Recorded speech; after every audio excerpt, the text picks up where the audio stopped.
Di ko na patatagalin pa. He is Hunks number 8, Chino de Guzman. Congratulations, Chino.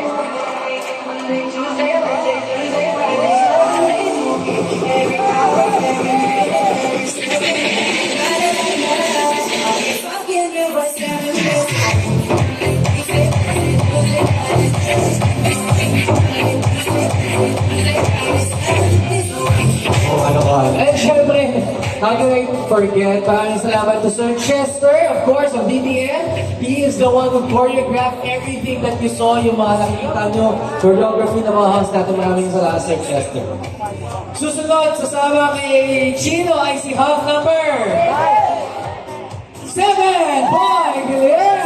All of our winners, magandang from 2,000 pesos.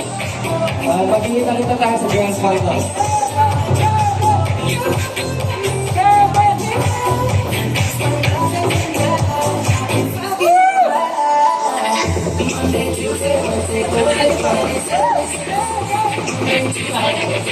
Ayaw pa kita.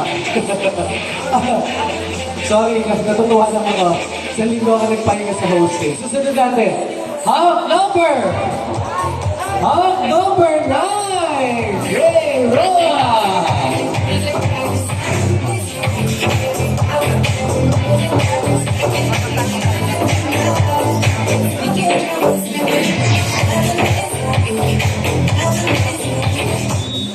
Okay. Just to be clear, guys, magkikita pa tayo sa Grand Finals. That will be on December, okay? Please be there. Usually, kasi hindi namin nakikita sa Grand Finals. Iba, nabibisi. Dumadami yung project na nanalo sa Manila Finals. We'd love to see everyone again. Alright? Pangako niyo yan. Susunod. Moving on to the Grand Finals. He is Hunks number 2, J.M. de la Cruz.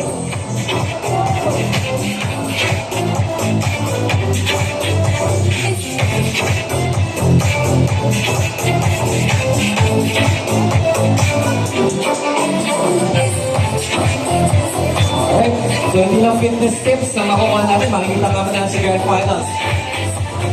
Ang susunod kong tatawagin ay ang ating wild card. Alright?